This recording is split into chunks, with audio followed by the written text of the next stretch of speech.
Hello student, সবাই কেমন আছো? আশা করি সবাই ভালো আছো। তো আজকে আমি তোমাদের নবম দশম শ্রেণীর তৃতীয় অধ্যায়ের দুতরফা দাখিলা পদ্ধতির একটি বোর্ড কোশ্চেন সমাধান করার চেষ্টা করব। সেই বোর্ডটি হচ্ছে ঢাকা বোর্ড 2020। আমি আজকে এই বোর্ডটি তোমাদের সমাধান করার চেষ্টা করব। তো পূর্বে যারা এই দুতরফা দাখিলা পদ্ধতির পার্ট 1 এবং পার্ট 2 দেখোনি, তারা অবশ্যই আই বাটনে ক্লিক করে পার্ট 1 এবং পার্ট 2 দেখে আসবে। তাহলে এই ভিডিওটি মানে এই প্রশ্নটি তোমরা নিজেরাই সমাধান করতে পারবে। আমি তারপর তোমাদের সমাধান করার চেষ্টা করতেছি। তো আমরা যদি প্রথমে প্রশ্নটা পড়ি, দেখি মিসেস শাহিনার ব্যবসায়ের 2019 সালের জানুয়ারি মাসের হিসাবের তথ্যাদি নিম্নরূপ। জানুয়ারি 1, নগদ 90,000 টাকা, আসবাবপত্র 40,000 টাকা এবং 35,000 টাকার ঋণ নিয়ে ব্যবসা শুরু করা হয়। আচ্ছা, 3 নাম্বার এন্ট্রিটা দেখি।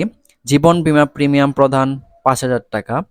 5 নাম্বারটা হচ্ছে ব্যক্তিগত প্রয়োজনে কারবার হতে উত্তোলন 25,000 টাকা। 10 তারিখে ব্যবসায়ের অতিরিক্ত মূলধন আনায়ন 15,000 টাকা। আচ্ছা, তারপর আরেকটা তথ্য দেওয়া আছে। এছাড়াও বছর শেষে তার ব্যবসায়ের ব্যাংক জমা 1 লক্ষ টাকা, অফিস সরঞ্জাম 40,000 টাকা, দেনাদার 20,000 টাকা, পাওনাদার 35,000 টাকা ও প্রদেয় বিলের পরিমাণ 15,000 টাকা। এই হচ্ছে আমাদের তথ্য। এখন আমাদের প্রশ্নতে কি কি আসছে দেখি। ক নাম্বারে আসছে মিসেস শাহিদার ব্যবসায়ে মিসেস শাহিনার ব্যবসায়ে প্রারম্ভিক মূলধনের পরিমাণ নির্ণয় করো। আচ্ছা, প্রারম্ভিক মূলধনের পরিমাণ এটা খুবই সহজ। যারা এই দুতরফা দাখিলা পদ্ধতির পার্ট 2 দেখোনি, তারা অবশ্যই পার্ট 2টা এখনই দেখে আসবে। আচ্ছা, প্রারম্ভিক মূলধনের একটি সূত্র আছে। প্রারম্ভিক মূলধনের সূত্রটা কি? প্রারম্ভিক সম্পদ থেকে, এই যে প্রারম্ভিক সম্পদ থেকে প্রারম্ভিক দায়টা বিয়োগ করলে আমাদের প্রারম্ভিক মূলধনটা বের হয়ে যাবে। আচ্ছা, এখন প্রারম্ভিক সম্পদ কি এবং প্রারম্ভিক দায় কি? প্রারম্ভিক সম্পদ হচ্ছে ওই প্রতিষ্ঠানের 1 তারিখের যে সম্পদ আছে সেগুলো হচ্ছে প্রারম্ভিক সম্পদ, এবং 1 তারিখের যে দায়গুলো আছে সেগুলো হচ্ছে আমাদের কি? প্রারম্ভিক দায়। আচ্ছা, তাহলে আমরা খোঁজার চেষ্টা করি এই অঙ্কটায় আমাদের প্রারম্ভিক সম্পদ কি কি আছে। দেখো, এখানে বলা আছে নগদ 90,000 টাকা এবং আসবাবপত্র 40,000 টাকা। এই দুইটা হচ্ছে কি? আমাদের সম্পদ। তাহলে আমাদের নগদ এই যে 90,000 টাকা আর আসবাবপত্র এই 40,000 টাকা। এখন দেখো আরেকটা কি বলছে, 35,000 টাকা ব্যাংক ঋণ নিয়ে শুরু। 35,000 টাকা যে ব্যাংক ঋণ নিছে এটা আমাদের দায়, কিন্তু খেয়াল করে দেখো এই 35,000 টাকা যে ব্যাংকে থেকে আনছে সেটা কিন্তু এখন নগদে রূপান্তরিত হয়েছে।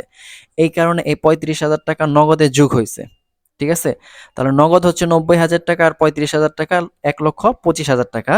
আর আরো একটা সম্পদ হচ্ছে আসবাবপত্র 40,000 টাকা। এই হচ্ছে আমাদের যোগ করলে 1,65,000 টাকা। এটা হচ্ছে আমাদের প্রারম্ভিক সম্পদ। এখন এই প্রারম্ভিক সম্পদ থেকে প্রারম্ভিক দায়টা বিয়োগ করতে হবে। এই যে আমাদের বাদ প্রারম্ভিক দায়। প্রারম্ভিক দায় শুধু একটাই আছে, এখানে আমাদের ব্যাংক ঋণ। এই ব্যাংক ঋণটা আমাদের কি? বিয়োগ হবে। যে ব্যাংক ঋণ আমরা বিয়োগ করে দেখাই দিছি। তাহলে এই প্রারম্ভিক সম্পদ থেকে প্রারম্ভিক দায় বাদ দিলে আমাদের যা থাকে, এই যে 1,30,000 টাকা, এটাই হচ্ছে আমাদের কি? প্রারম্ভিক মোট মূলধন। আচ্ছা, এইভাবে খুব সহজে তুমি প্রারম্ভিক মূলধন বের করতে পারো। এটা আমরা এখানে ছকের মাধ্যমে তৈরি করছি। তুমি ছকের মাধ্যমে ছাড়াও এমনিও করতে পারবে। আচ্ছা, তো আশা করি ক নাম্বারটা তোমরা বুঝতে পারছো। এখন আমরা খ নাম্বারে আসি।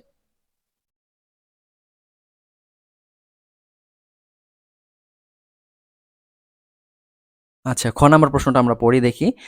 উপযুক্ত উপরোক্ত 1, 3, 5 ও 10 তারিখের লেনদেন সমূহের ডেবিট ক্রেডিট নির্ণয়। আচ্ছা, তো এই অধ্যায়ের দুতরফা দাখিলা পদ্ধতির পার্ট 1 যারা দেখোনি তারা অবশ্যই পার্ট 1 দেখে আসবে, কিভাবে ডেবিট ক্রেডিট নির্ণয় করতে হয়। তাহলে তোমাদের এই ভিডিওটা দেখতে অনেক সহজ মনে হবে। তো আচ্ছা, তাহলে আমরা 1, 3, 5, 10 তারিখের ডেবিট ক্রেডিটটা নির্ণয় করি। আচ্ছা, নগদ 90,000 টাকা, আসবাবপত্র 40,000 টাকা, 35,000 টাকা ব্যাংক ঋণ। তাহলে এখানে আমাদের ডেবিট কি হবে? সম্পদ বৃদ্ধি পাইলে ডেবিট, সম্পদ হ্রাস পেলে ক্রেডিট, এবং দায় বৃদ্ধি পেলে ক্রেডিট, হ্রাস পেলে ডেবিট হবে। এখানে আমাদের সম্পদ বৃদ্ধি পাইছে, যেমন নগদান হিসাব বৃদ্ধি পাইছে পাইছে এই কারণে নগদান হিসাব ডেবিট। আসবাবপত্র বৃদ্ধি পেয়েছে এই কারণে আসবাবপত্র হিসাব কি হবে? ডেবিট হবে। এবং ব্যাংক ঋণ এটা কিন্তু আমাদের দায় কিন্তু বৃদ্ধি পাইছে। দায় বৃদ্ধি পেলে কি হবে? ক্রেডিট হবে। আর মালিকানা সত্ত্বেও কিন্তু বৃদ্ধি পাইছে, মানে আমরা যা নিয়ে ব্যবসা শুরু করি সেটাই তো আমাদের মূলধন, তাই না? এখন এই মূলধন হিসাব কি হবে? আমাদের ক্রেডিট হবে। এখন টাকার অঙ্কটা একটু মিলায় দেখো। নগদ কিন্তু 90,000 টাকা আছে, কিন্তু এখানে কত হাজার টাকা? 1,25,000 টাকা। 1,25,000 টাকা কেন? আমরা খেয়াল করে দেখি, একটু আগে কি বলছি যে নগদ কিন্তু 90,000 টাকা, এবং এই যে ব্যাংক ঋণ আমরা নিছি, ব্যাংক ঋণ কিন্তু আমাদের নগদ টাকায় রূপান্তরিত হয়েছে।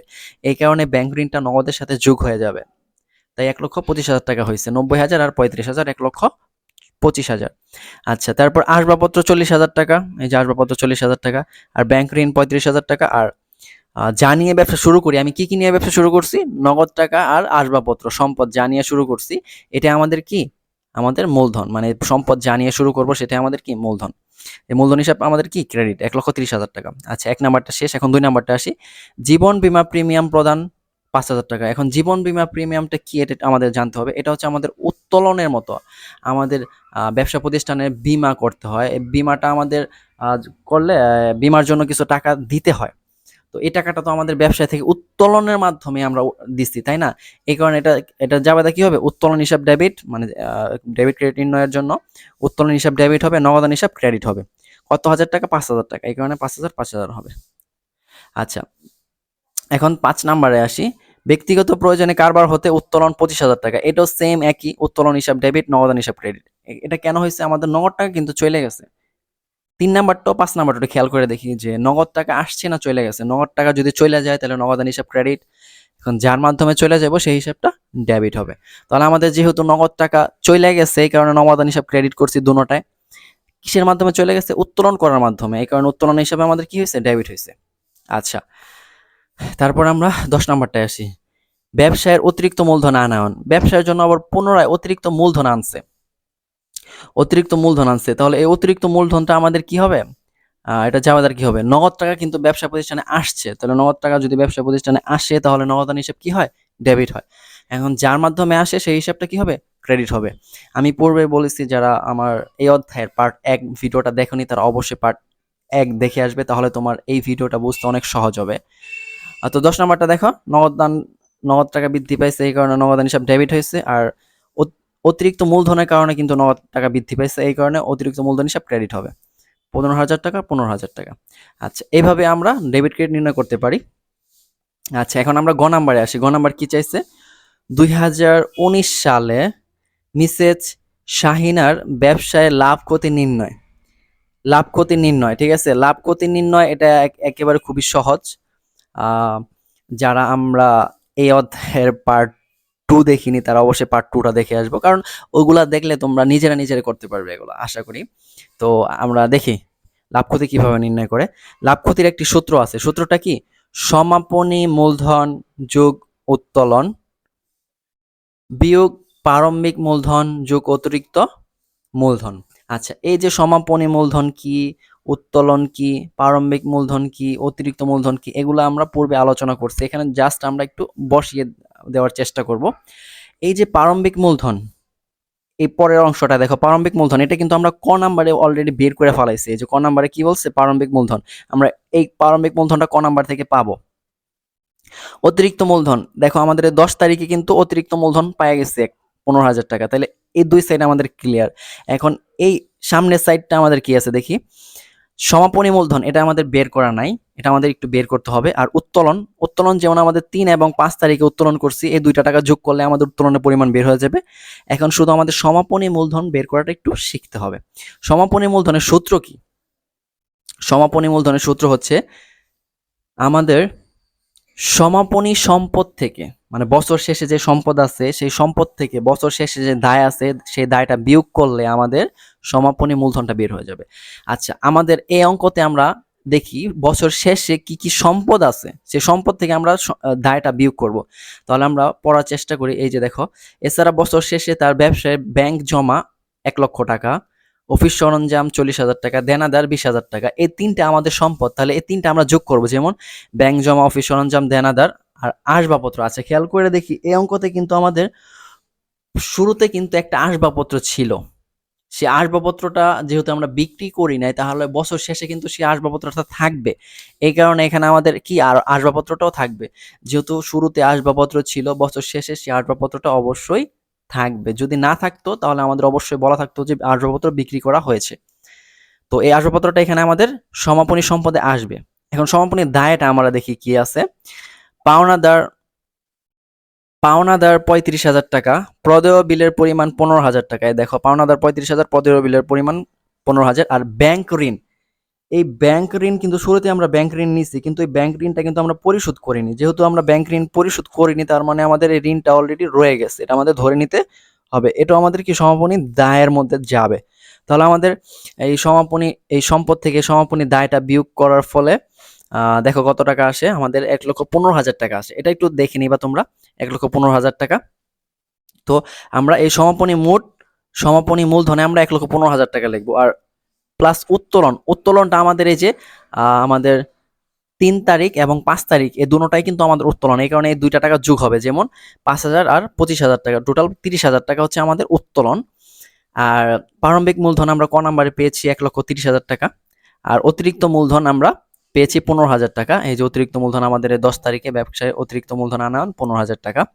তো আমাদের এই দুটো যোগ করলে হয় ১,৪৫,০০০ টাকা। আর ১,৩০,০০০ আর যোগ ১৫,০০০ যোগ করলে হয় ১,৪৫,০০০ টাকা।